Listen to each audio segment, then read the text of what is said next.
At the most important presentation of the year, the Millionaire CEO decided to humiliate the new intern in front of the entire board.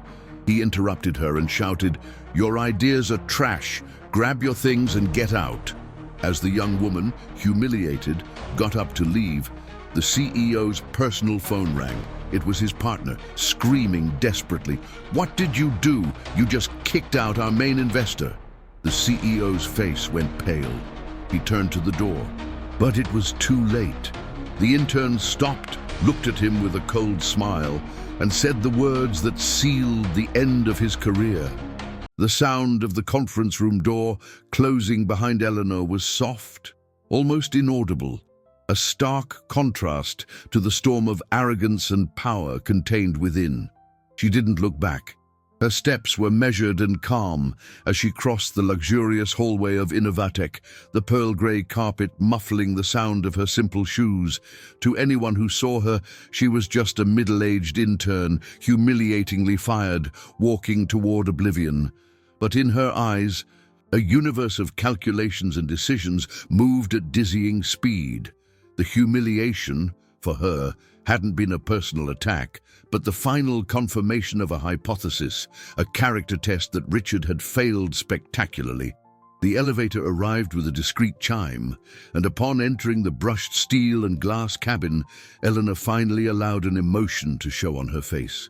It wasn't anger nor hurt, it was a deep, cutting disappointment. The reflection in the mirror showed a woman with serene features, but a weary look.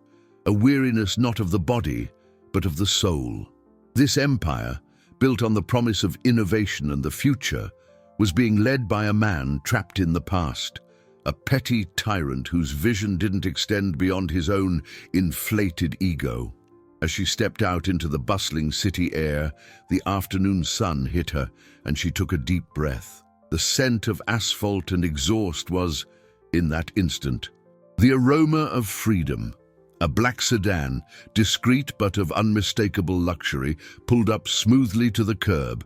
The driver, a man with graying hair and impeccable posture, got out and opened the door for her. "Ma'am," he said, with a subtle but respectful nod. "Arthur, take me home, please," she replied, her voice regaining a natural timbre of authority that had been hidden for weeks. As soon as the door closed, isolating her from the outside world, the car's interior welcomed her. The aroma of leather and polished wood enveloped her. It was her mobile sanctuary, the cocoon where the intern, Anna, dissolved and the real woman re-emerged. She picked up her cell phone, a different device from the simple one she used at the company and dialed a number. The call was answered on the first ring. "Helen," Eleanor said, "it's done." The voice on the other end was calm and efficient. "I received the alerts. Julian is in a panic. The orders have been executed. The capital is being withdrawn. The stock's collapse will be inevitable in the early hours of tomorrow." Eleanor looked out the window, the streets of Manhattan passing by in a blur. That man, blinded by greed, had just pulverized a fortune that wasn't his. He destroyed not only his own future, but that of hundreds of employees. It wasn't triumph she felt, but the weight of responsibility. Every investment she made was more than a quest for profit. It was a bet on people, and Richard had proven to be the worst of bets. It was a bitter lesson, one that reminded her of a promise she had made to herself and to him years ago, when she decided to dive into the world of business and turn a modest inheritance into $1 billion fortune. She wouldn't be like the others. She would use her wealth to build, not to destroy. Richard had spat on all of that. "Helen," Eleanor continued, her voice now firm, devoid of any hesitation, "execute the contingency plan for the employees. Create a support fund. I want every one of them to receive the equivalent of 6 months' salary and outplacement assistance. Our priority is to minimize the damage to the innocent." There was a pause. "And there's one more thing. Something personal. I want you to find someone for me. A woman named Clara Duval." The name hung in the air, laden with a weight Helen didn't understand. "Who is she, Ma'am?" Eleanor closed her eyes, an image from the past surfacing in her mind, a memory of pain and injustice she thought she had buried. She, Eleanor said, her voice thick with an old emotion, is the first person Richard destroyed, and it's with her that true justice will begin. Eleanor's apartment wasn't a display of wealth, but a refuge of good taste and memories. Located in the penthouse of a discreet, pre-war building overlooking the treetops of a serene park, every object told a story. There was no gleaming gold or ostentatious art, but rather shelves filled with books, black and white photographs of places and people she had loved, and a worn leather armchair, her private throne from which she silently orchestrated her vast financial empire. She swapped her practical shoes for soft slippers and poured herself a cup of chamomile tea, the hot steam rising and slightly fogging the glasses she now wore. She sat down and turned on her tablet.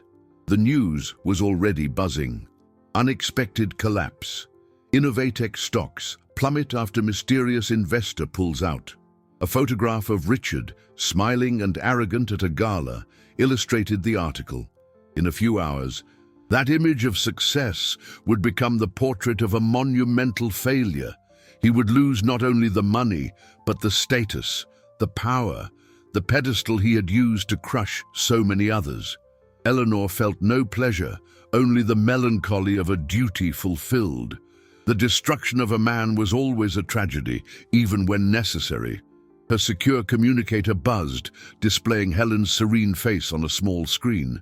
"The orders are finalized, Eleanor," Helen said, using her first name as she did in private. Innovatex net worth is in freefall. Analysts are calling it an unprecedented move on the stock market. They can't trace the source of the capital withdrawal, but the panic is widespread. Julian has tried to contact me 5 times. He's desperate. Eleanor took a sip of her tea. Let him wait. The uncertainty will force him to cooperate when the time comes. And the employee fund? Helen nodded. And the money has already been transferred to an escrow account. The funds are secure and ready for distribution as soon as we announce the plan. The amount is enough to cover everyone, from the managers to the janitorial staff. A real fortune, by the way. Eleanor felt a momentary warmth. This was the kind of investment that paid dividends to the soul. Good. Now, the priority is Clara Duval. What have you found? Helen's face lost some of its professional composure. It's more complicated than I thought, Eleanor. Her records are sparse, almost as if they were deliberately erased. After she left Proton, the first company she founded with Richard almost 30 years ago, she seems to have disappeared. No employment records, no tax returns, nothing. She's a ghost. Eleanor's heart tightened. She remembered the promise she'd made to herself when she first heard Clara's story. A brilliant young engineer whose vision was the seed of Proton. Richard had discarded her, taking all the credit and profits. It was the first step on his climb to power, built on the ruin of another person. Eleanor had seen that pattern repeat countless times and had vowed that one day justice would be served. Keep looking, Helen. Use all our resources. Hire private investigators if you have to. I need to know what happened to her. I need to know if she's okay. Helen hesitated, her eyes conveying a concern that went beyond professional. There's one last trace. Eleanor. A change of address record shortly after she left the company. The documentation is old and was hard to track down. To where? Eleanor asked, leaning toward the screen. Hope mixed with a dark premonition. Helen's answer came in a whisper, heavy with a terrible weight. It's not a residential address, Eleanor. It's an admission record for an institution, the Clearview Meadows Sanitarium. The word sanitarium echoed in Eleanor's mind, a cruel dissonance with the image she held of Clara Duval, a vibrant engineer with bright eyes and a mind that seemed to dance with the possibilities of the future.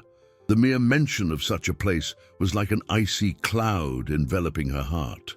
She remembered her own mother who, after the bankruptcy of the family's small business caused by a disloyal partner, had plunged into a deep sadness, an abyss that doctors of the time labeled a nervous breakdown. Eleanor, then a young woman, had seen up close how the pain of betrayal and loss could break someone's spirit. That memory was the driving force behind her empire, the reason she operated in the shadows, using her immense capital not just to generate more wealth, but as an instrument of balance, a way to ensure the tyrants of the business world didn't go unpunished. Clara's story wasn't just another case, it was a painful echo of her own past.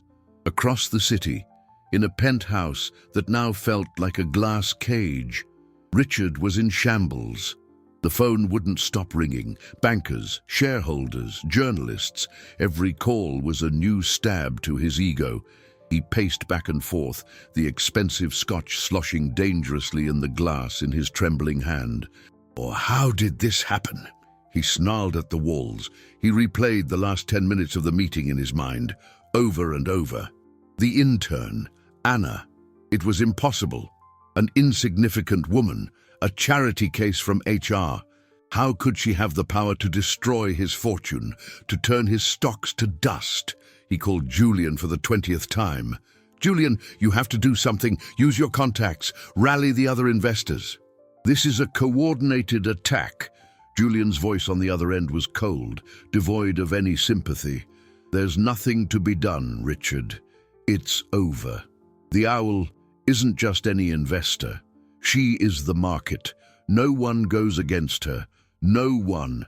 Instead of yelling at me, you should be thinking about what you did. Her message was clear. Amateur tyrants. This was about you. Only you. The call ended, leaving a deafening silence. Richard looked at his reflection in the window, the Manhattan skyline behind him. The man staring back was broken. The arrogance had evaporated, replaced by a pure, primal panic. He had built his identity on the foundation of his success, his fortune. Without it, who was he? The image of the intern returned, not as a servile figure, but as a judge. Her calm eyes, her nod. She knew. The whole time, she knew. The humiliation he had inflicted upon her wasn't the cause. It was just the trigger. That test. What test? He didn't understand. In that moment of desperation, an old, dusty memory surfaced. A young, confident face, eyes full of dreams. Clara. He hadn't thought of her in years. Why now? The memory came with a pang of something he hadn't felt in a long time. Shame. Meanwhile, in her serene apartment, Eleanor made a decision. She couldn't delegate this. The visit to Clearview Meadows would be made by her. She needed to see with her own eyes the starting point of this long, silent injustice. She had to understand the depth of the wound before she could heal it. Clearview Meadows. Sanitarium wasn't the dark, decaying institution Eleanor had imagined. Time had transformed it into a quiet nursing home, surrounded by well-tended gardens and ancient trees that whispered with the wind. The smell of lavender and freshly baked cake hung in the air. The old architecture, however, still held echoes of a less serene past. Eleanor, dressed simply, introduced herself at the reception as a researcher of local tech history, a plausible excuse that would grant her access to the archives without raising suspicion. The director, a kind woman named Amelia Gable, who had worked there for over 40 years, led her to a dusty room filled with metal file cabinets. "Looking for someone in particular?" she asked. "Yes," Eleanor replied. "Clara Duval." The name seemed to spark a light in Amelia's memory. "Clara? Dear Lord, it's been so long. I was a young nurse when she arrived. Such a sweet, brilliant girl. She came here in pieces, you know, said things we didn't understand, about code, algorithms, talked about a project that was her life and had been stolen from her." Amelia pulled open a creaky drawer and, after a few minutes of searching, found a yellowed folder. Here it is. The records are brief. Acute nervous exhaustion caused by extreme stress. But we who cared for her knew it was more. It was a broken heart, not over a love, but over a stolen dream. Eleanor leafed through the papers. The medical notes were cold, clinical, but between the lines, she could read the story of a brilliant mind being pushed to the brink. Clara wasn't crazy. She was mourning the creation that had been taken from her. She stayed here for almost a year, Amelia continued. At first, she wouldn't speak to anyone, just drew in a notebook, symbols and diagrams nobody understood. But slowly, with the help of Dr. Matthews, a physician far ahead of his time, she began to recover. She started tending the garden, said the earth doesn't lie, doesn't deceive. Eleanor's heart filled with a deep compassion. "Ma, what happened to her after she left?" she asked. "Ah, that's the good part of the story," the director smiled. "She left to start over. Didn't want anything to do with the big city, with business, none of it. Said she wanted a place where she could hear her own thoughts. She went to a small town in the countryside, near the mountains. The name escapes me now. Oh, wait, I remember. She always talked about going to a place called Havenwood." Meanwhile, Richard was facing a new kind of hell. His bank manager informed him his accounts were frozen, his cards declined. The vast wealth he considered an extension of himself had evaporated. He had to borrow money from his driver for groceries. The humiliation was a slow poison. Alone in his penthouse, the silence was filled only by his memories, and, increasingly, the image of Clara superimposed itself on that of the intern.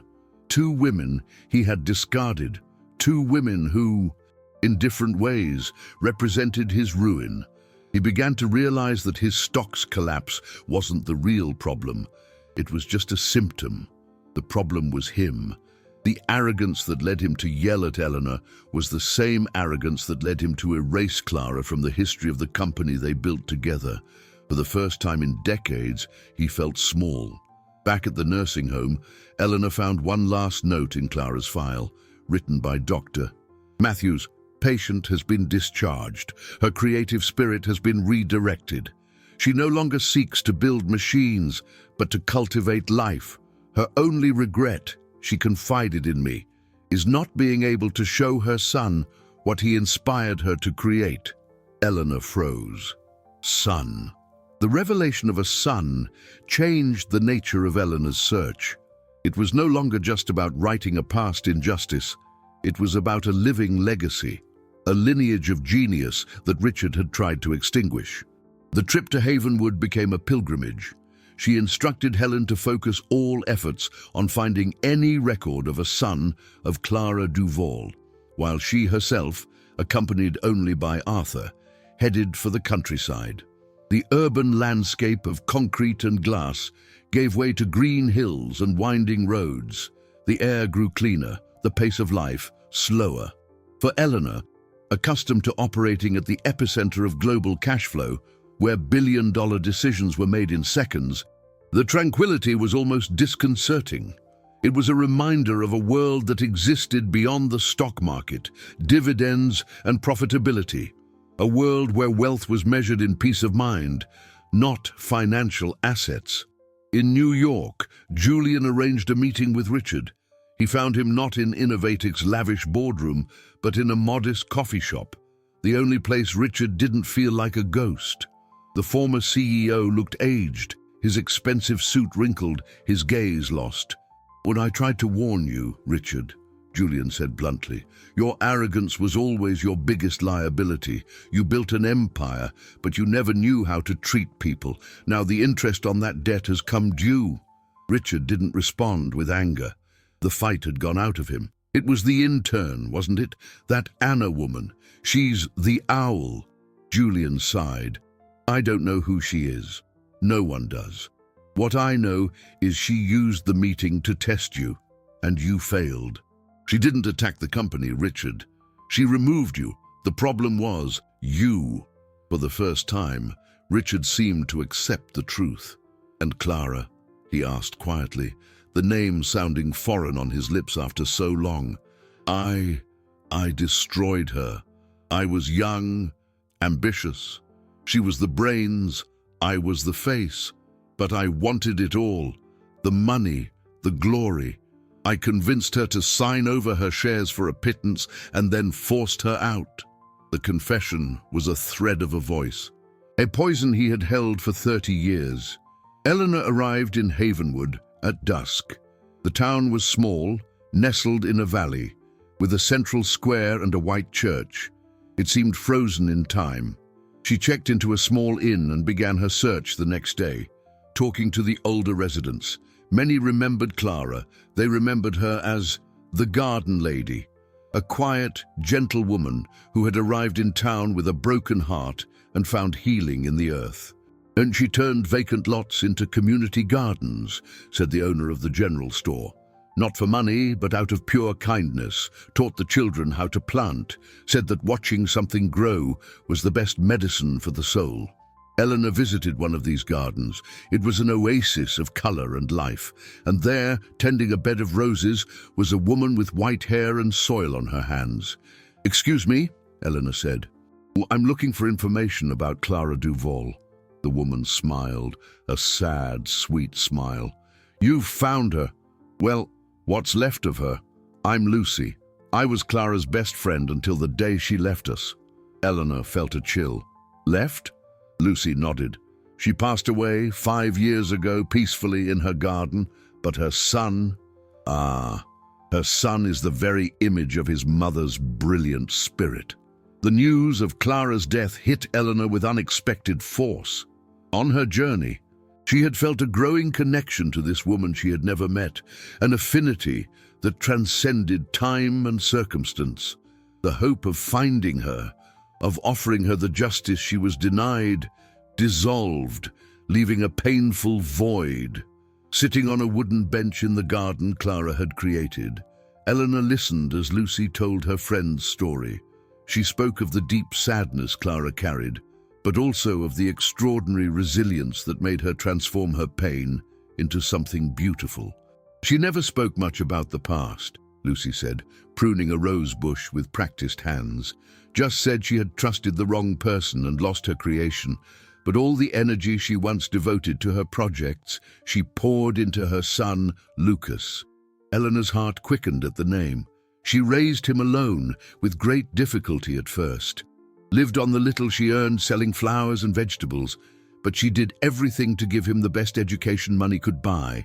Said his mind was a treasure the world needed to know. Lucy recounted that Lucas was a prodigy, just like his mother. From an early age, he showed an incredible talent for technology, taking apart and reassembling gadgets, creating small computer programs on an old machine Clara had managed to get second-hand. Clara encouraged him, but always with a warning, Lucy continued. She taught him that knowledge and talent were tools, and they could be used to build or to destroy.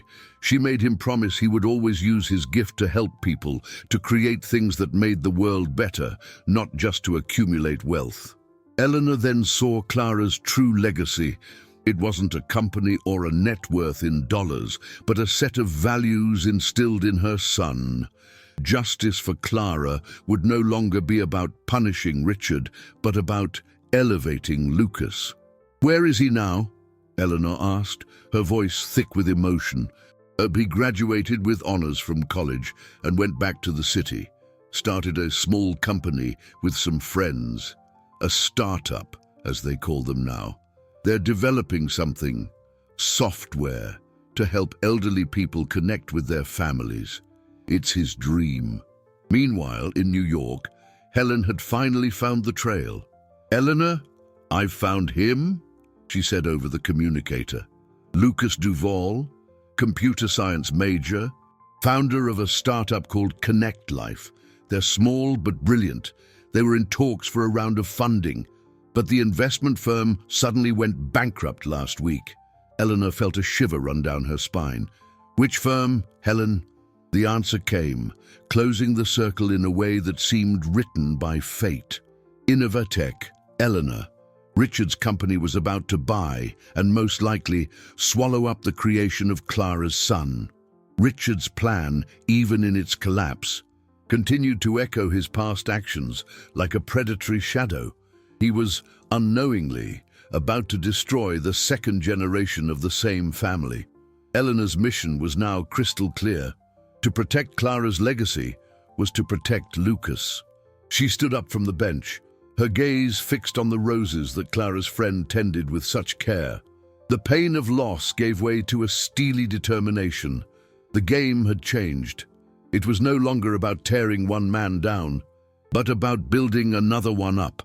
And she would use every penny of her vast fortune to ensure that Lucas Duval's light would shine, forever outshining the darkness left by Richard. The revelation that Innovatech was on the verge of devouring Lucas's startup was the turning point for Eleanor. The irony was so cruel, so perversely poetic, that she could almost feel the universe laughing grimly. Richard, in his blind greed, was repeating the same pattern, preying on the son of the woman he had destroyed. But this time, things would be different. This time there was a guardian watching, an owl in the shadows ready to protect the nest. The feeling of mourning for Clara's death transformed into a cold flame of purpose. Justice, she realized, wasn't just about punishment, it was about restoration. If she couldn't give back to Clara what had been stolen, she could ensure her son had the opportunity she never had.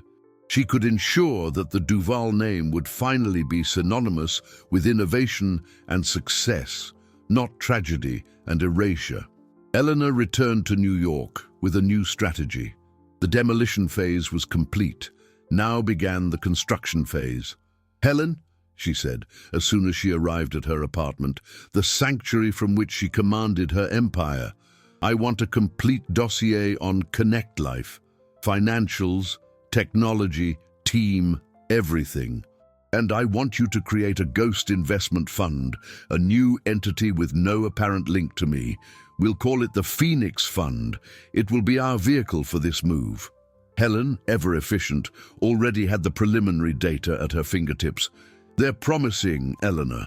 The software is innovative and has immense human appeal. Their problem is the usual one, lack of capital. Innovatech's withdrawal left them in a vulnerable position. Other, larger investors, the sharks of the market, are already circling, smelling a cheap acquisition." The description made Eleanor's blood boil. She knew that kind of predatory deal all too well. "They won't touch a hair on that company's head," Eleanor said, her voice sharp. "The Phoenix Fund will make an offer, a generous one, with terms that guarantee Lucas and his team full creative control. I want him to have the resources to turn his vision into reality with no strings attached, without the pressure for quarterly profits that suffocates true innovation." While Eleanor planned her next move, Richard was living the final consequence of his failure. The bank had executed his guarantees. The penthouse apartment, the last vestige of his former status, was being repossessed. He was packing his belongings into cardboard boxes, the designer suits and expensive watches now seeming like costumes for a character he no longer played. Every object was a reminder of a life of excess, a life built on a rotten foundation. He found an old box in the back of a closet, filled with documents from the Proton era, and inside a photo, he and Clara, younger, smiling for the camera on the day they signed the company papers. Her eyes shone with a confidence and genius he had coveted and then crushed. For the first time, the regret wasn't about the loss of his money or power. It was a real ache, a grief for the friendship he had betrayed and the potential he had destroyed. In that moment of profound desolation, his phone rang. It was an unknown number. Hesitantly, he answered.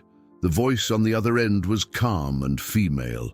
"Mr. Richard Sterling, my name is Helen. I represent an interested party that would like to discuss your past, specifically your involvement with Clara Duval." Richard felt the floor disappear from under him. The past wasn't dead. It was knocking at his door.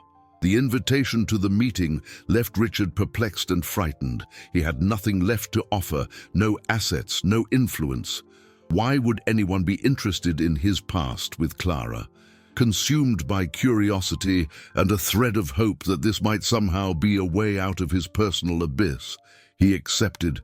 The meeting place was the antithesis of his former world, the headquarters of a small charitable foundation that supported young entrepreneurs in underserved communities. The building was simple, the decor functional. There was no marble, no brushed steel, just the smell of coffee and honest work. As he entered the meeting room, he saw a woman sitting at the table. It was her, the intern, Anna. But the woman who faced him now had none of the submissive demeanor he had humiliated. She wore an elegant, understated dress, and her eyes, the same calm eyes, now assessed him with unquestionable authority. The puzzle clicked into place in his mind with a painful snap. "You," he whispered, "you're the owl." Eleanor neither confirmed nor denied it. "Sit down, Richard," she said, her voice quiet but firm. "We're not here to talk about me. We're here to talk about legacy." She then began to tell the story of Clara after she left Proton. She spoke of the sanitarium, the small town, the gardens she cultivated, and how she channeled all her genius and love into raising her son, Lucas. Richard listened, every word a hammer blow to his conscience. He had never thought about what happened to Clara, never allowed himself to imagine the human consequences of his betrayal. He had dismissed her from his mind like a discarded business draft. Now, the full story unfolded before him, a tapestry of pain and resilience that he had woven with his own greed. "She passed away 5 years ago," Eleanor concluded. The news hit him like a physical blow. Any fantasy he might have had of one day asking for forgiveness, of trying to fix what he had broken, died in that instant. "Why are you telling me all this?" he asked, his voice hoarse. "And because her son, Lucas, is the founder of a startup called Connect Life," Eleanor replied, "a company your Innovatech was about to acquire and dismantle." The horror on Richard's face was genuine. The idea that he, by a cruel twist of fate, had almost committed the same atrocity against Clara's son was too much to bear. He finally understood the depth of his failure, not as a businessman, but as a human being. Meanwhile, in another part of the city, Lucas Duval was receiving the news that would change his life. A representative from the Phoenix Fund had contacted him with an investment offer that surpassed all his expectations. The capital was more than enough to expand his operations, and the terms were a dream: full autonomy and a board focused on social impact, not just profits. It was the chance to realize everything his mother had taught him. He felt a wave of gratitude and a pang of sadness that his mother wasn't there to see this moment. He had no idea that, in a modest room across town, the ghost of his mother's past was finally being confronted, and that his anonymous protector was ensuring his future would be as bright as Clara's mind. With the Phoenix Fund's investment secured, Connect Life flourished. Lucas and his team, now free from financial constraints, worked tirelessly, driven by a renewed passion. The software was improved, the interface simplified, and a plan for free distribution to nursing homes and assisted living facilities was put into action. Lucas was the driving force behind it all, combining the technical genius inherited from his mother with an empathy and a sense of purpose that were all his own. Eleanor watched from a distance, acting as an invisible mentor. Through Helen and the directors she appointed to the Phoenix Fund's board, she guided Lucas, offering strategic advice, opening doors, and removing obstacles before he even noticed them. She never appeared, never spoke to him directly. It was an investment of the heart, one that didn't appear on any balance sheet of her multi-billion-dollar fortune, but that brought her a return on the soul that no stock on the market ever could. She remembered her own beginning, decades ago. After her father's death and her mother's deep depression, she found herself alone, with a small inheritance and the responsibility of caring for the woman who had brought her into the world. The business world was brutal, dominated by men like Richard, But there was one person, an old accountant named Mr. Adler, who saw potential in her. He didn't give her money, but something far more valuable, knowledge. He taught her how to read balance sheets, to understand cash flow, to identify value where others only saw risk. He was her mentor, her guide. "Money is a tool, Eleanor," he used to say. "You can use it to build walls or to build bridges. The choice is always yours." Mr. Adler was long gone, but his teachings were the foundation upon which Eleanor had built her empire. In helping Lucas, she felt she was honoring his memory, paying forward the good she had once received. As Lucas's star rose, Richard's continued to fade.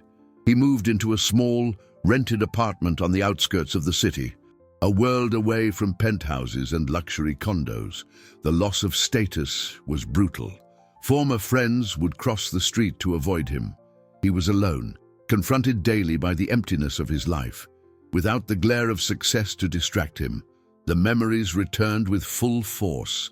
The memory of Clara, of the betrayal, of the cruelty he had inflicted. He began to understand that his bankruptcy was not a punishment, but a liberation. He had been freed from the arrogant persona he had created, forced to face the hollow man who remained.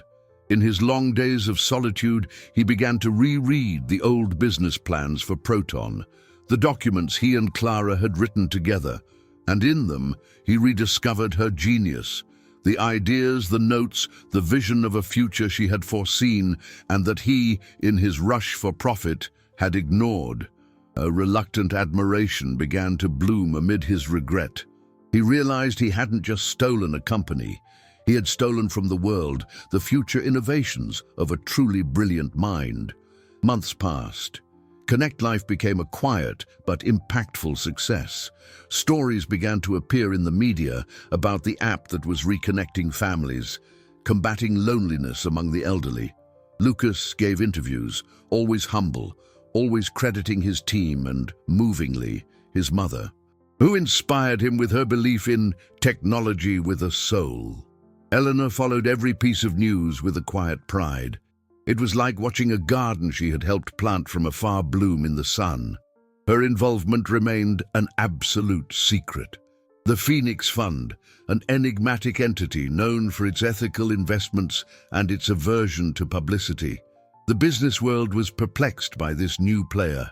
But Eleanor knew the true value of this venture wasn't in its potential to become a billion-dollar unicorn, but in the good it generated every day. Julian, who had managed to restructure what was left of Innovatech into a smaller, more focused company, sought out Richard one day. He found him not for business, but out of a remnant of their old friendship. Seeing him in that tiny apartment, surrounded by boxes, was a shock. The Richard he knew, the corporate titan, no longer existed. In his place was a quiet, thoughtful man. "I'm sorry, Richard," Julian said, genuinely. "I know part of the blame was mine. I saw what you were becoming and did nothing to stop it." Richard shook his head. "The blame is mine, Julian, mine and no one else's." He then showed Julian the old photo of him and Clara. "I destroyed her. And for what? For money? For power? I don't even remember anymore. Now, all I have is what I deserve." Julian, moved by compassion, offered him help. A small check, a loan, so he could get back on his feet. Richard refused. "Thank you, my friend, but money won't fix this." That night, alone, Richard made a decision. He couldn't change the past. He couldn't bring Clara back, but maybe he could do something, however small, to honor her memory. He spent the night awake, writing. Not a business plan to generate wealth, but a manifesto. He detailed, with brutal honesty, how he had cheated Clara, how he had stolen her ideas and pushed her out of the company. He described her genius, the specific contributions she had made that he had claimed for himself. It was a full confession. The next day, he sent the document to a well-known tech journalist with a single instruction. "Publish this. The story needs to be told correctly." He asked for nothing in return. He didn't want forgiveness nor redemption. He just wanted For the first time in 30 years, the truth about Clara Duval to come to light. It was the only asset of value he had left, the truth, and he was, finally, giving it away. The publication of Richard's confession landed like a bombshell in the tech world. The article, titled "The Forgotten Architect of Proton," went viral. The story of Clara Duval, the brilliant mind behind the tech giant, erased from history by her partner, captivated the public. The raw honesty of Richard's confession, with no excuses or attempts to justify his actions, made the story even more powerful.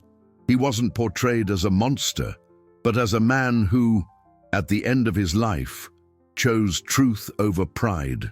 Clara's name was finally being celebrated. Universities began studying her early work, and a posthumous innovation award was created in her honor. The narrative was no longer about Richard's betrayal, but about Clara's rediscovered genius. Lucas was caught by surprise. He knew his mother was brilliant, but he never knew the details of her first company. Reading the article was both painful and deeply revealing. He finally understood the source of the sadness he sometimes saw in her eyes, the reason for her warnings about greed and the business world. He was approached by dozens of journalists but refused to speak ill of Richard. Instead, he spoke about his mother's legacy, about how her values had guided him in creating Connect Life. "What that man did in the past was wrong," he said in a brief statement, "but what he has done now, by telling the truth, required a courage that I must respect. My mother didn't believe in revenge. She believed in building, and that's what I will continue to do, build in her name." Lucas's statement deeply touched Eleanor. The young man's nobility, his refusal to give in to hatred, was the final proof of the character Clara had forged in him. She felt her mission was nearly complete. Justice for Clara had not come in the form of Richard's ruin, but in the restoration of her name and the celebration of her legacy through her son's success and integrity. However, there was one last loose thread. In his statement, Lucas mentioned something that caught Eleanor's attention. "I would one day like to personally thank the investors at the Phoenix Fund," he said. "They believed in us when no one else did. They are proof that it's possible to do business with a higher purpose." Eleanor knew her anonymity was her strength, the shield that allowed her to move the pieces on the board without becoming one herself. But Lucas's words planted a seed of doubt in her heart. Maybe, just maybe, it was time for the owl to step out of the shadows. If only for a brief moment. She needed to close this circle, not just for Clara and Lucas, but for herself. Eleanor made a decision that went against all her instincts, against the rules that had guided her for decades. She orchestrated a meeting, not a business meeting in a boardroom, but something different. Using the foundation Richard had visited as an intermediary, she invited two people to a special event, the inauguration of the new Clara Duval Innovation Wing, a space she had anonymously funded to support young tech talents. The first guest was Lucas, the guest of honor, who would present the success of Connect Life as an inspirational case study. The second guest, to the surprise of everyone at the foundation, was Richard. The invitation to him was simple, without fanfare, just a request to attend as an ordinary citizen, a silent witness to history. The night arrived. The venue was filled with young idealists, the vibrant energy of hope and innovation filling the air. Lucas, on stage, spoke passionately about his journey, about his mother's values, and about the power of technology to connect people. He publicly thanked the Phoenix Fund for their faith and support. In the back of the auditorium, almost invisible in the dim light, Richard watched. He wore simple clothes, his face marked by the humility life had forced upon him. Seeing Clara's son, so vibrant, so full of the same brilliance she possessed, was an overwhelming experience. There was no envy, only a deep, painful regret, mixed with a hint of vicarious pride. He was witnessing the legacy he had tried to erase, now stronger and purer than ever. At the end of the presentation, the Foundation's director took the stage. And now, I would like to invite the person who made all of this possible, the benefactor behind this wing, and the silent force behind many projects like this one. Please welcome the founder of the Phoenix Fund. The audience applauded, curious to finally meet the mysterious figure. Eleanor walked from the side of the stage to the center. She was not the submissive intern, nor the reclusive billionaire. She was just Eleanor, a woman serene in her strength. Lucas looked at her, confused for a moment, vaguely recognizing her face, but it was Richard who reacted. From the back of the room, he saw her under the lights, and the air seemed to be sucked from his lungs. The intern, the owl, the benefactor, they were all the same person. The shock was so profound, he had to lean against a wall to keep from falling. Eleanor took the microphone. Her eyes met Lucas's, and she smiled, a genuine motherly smile. "Lucas, your mother was an inspiration," she said, her voice clear and firm, "and you have honored her legacy in a way that would make her immensely proud." Then her gaze shifted, sweeping over the crowd until it landed, for an instant, on the shrunken figure in the back. Her eyes met Richard's. There was no contempt in them, no triumph. There was something more complex, something that looked like closure. In that instant, the past and present collided.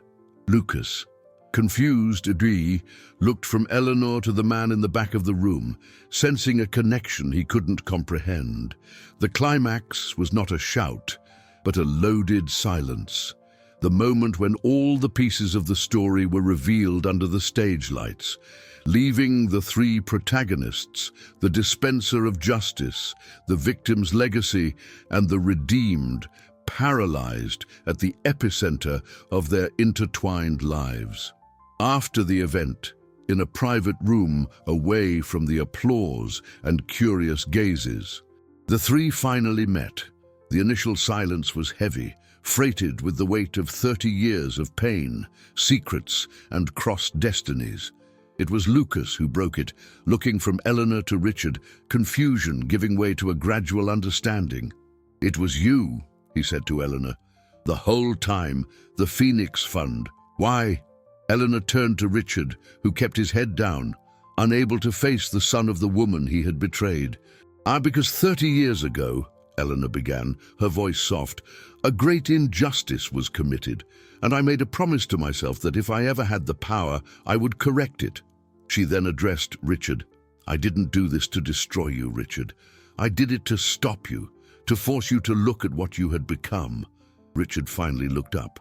His eyes were red, but there was no more arrogance, just a deep, exhausted shame.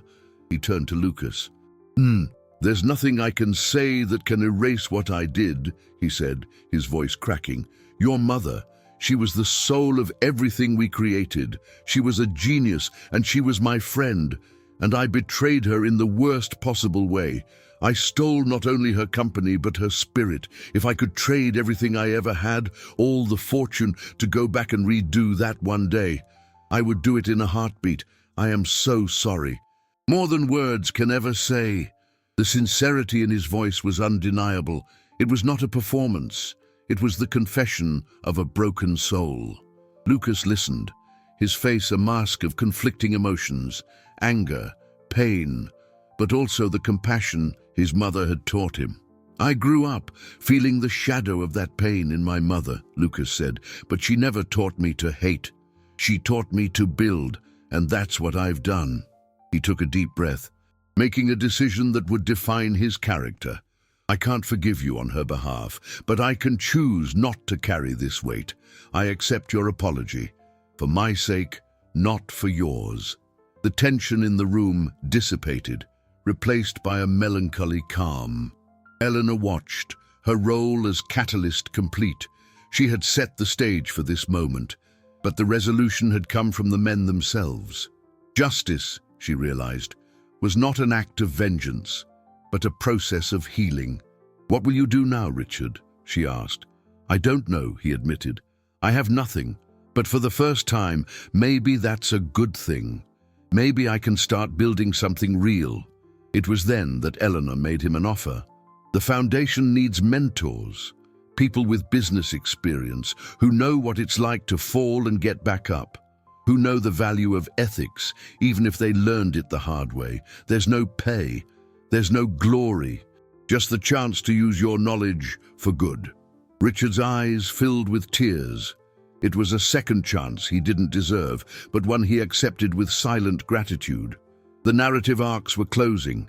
Evil had not been punished with annihilation, but transformed through consequence and the opportunity for redemption. Justice had not been an act of power, but of humanity. A year passed. The world continued to turn, but for the characters in this drama, the axis had shifted. Connect Life, under Lucas's leadership, became a global standard for assistive technology, a company whose profit was measured as much in social impact as on financial statements. Lucas never lost his humility, and in every interview he told the full story, his mother's, Richard's, and that of the mysterious benefactor who believed in him. He became a symbol of a new generation of ethical entrepreneurs. Richard, for his part, found a new kind of wealth. He devoted himself body and soul to his work at the foundation, becoming a surprisingly effective mentor. His experience of failure was more valuable to the young people than his years of success ever were. He taught about the pitfalls of ego, the importance of integrity, and the true meaning of wealth, something built with character, not just capital. He and Lucas never became friends. The wound was too deep. But they developed a mutual respect, a silent nod when their paths crossed. And Eleanor, the owl, continued her watch. She never again took a public role. She returned to the shadows, where she was most comfortable, moving the strings of global capital, not for her own gain, but to balance the scales. The episode with Richard and Lucas had transformed her. She realized her power lay not only in her ability to dismantle empires, but in her skill at cultivating gardens, at identifying and nurturing the potential for good. Her investment focus shifted, seeking out companies and people who, like Lucas, sought to create human value, not just financial. The legacy she would build would not be of gold or Bitcoin, but of opportunities created and futures restored. On a sunny afternoon, Eleanor was in her apartment, reading the news about another award for Connect Life. Helen entered the room with a small package. "This arrived for you." There was no return address. Inside was a digital photo frame. When Eleanor turned it on, a single image appeared. It was an old photograph, digitally restored, of a young Clara Duval, smiling, her eyes shining with the promise of a bright future. Below the photo, a caption appeared, "Thank you for giving us the chance to finish her story the right way, L." Eleanor knew it was from Lucas. She placed the frame on her desk, next to a photo of her parents and Mr. Adler. She looked at Clara's face, a face she had never known but had fought for. Justice had been done. The legacy was restored. And in the silence of her refuge, Eleanor smiled. Not the calculated smile of an investor, but a genuine smile, full of peace. True fortune, she concluded, was not what one accumulates, but what one repairs, what one builds, and what one passes on. The circle was complete. The owl could rest, watching over a world made a little more just, one garden at a time.